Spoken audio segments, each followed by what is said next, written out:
வணக்கம். என் பேர் டாக்டர் சுசித்ரா. இன்னைக்கு நான் உங்ககிட்ட பீரியட்ஸ் அப்ப, அதாவது மாதவிடாய் அப்ப சில பேருக்கு தலை சுத்தல், இல்ல வயித்து வலி அந்த மாரி வரும்போது என்ன பண்ணலான்னு சொல்லப் போறேன். முதல்ல நீங்க கட்டாயம் ஒரு டாக்டர பார்க்கணும். ஏன்னா வந்து கைனகாலஜிஸ்ட் மகளிர் டாக்டர பார்க்கணும். ஏன்னா கட்டிலாம் இருக்கலாம். அதுக்கு என்ன காரணம் இந்த மாரி நடக்குது அப்படின்னு பார்த்துக்கணும்.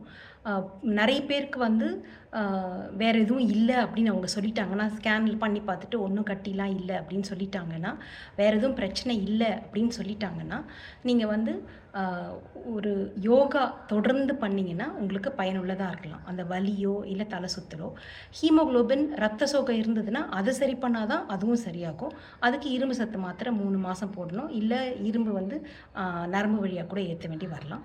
யோகா வந்து தொடர்ந்து பண்ணீங்கன்னா, 1 மாசம் கழிச்சு தான் இல்ல 2 மாசம் கழிச்சு தான் உங்களுக்கு வித்தியாசம் தெரியும். அ என்னுடைய யோகா டீச்சர் உஷா அவங்க வந்து அவங்களோட சேனல்ல நெறைய பயிற்சிகள் போட்டிருக்காங்க. அந்த லிங்க்க நான் டிஸ்கிரிப்ஷன்ல அனுப்புறேன். வணக்கம்.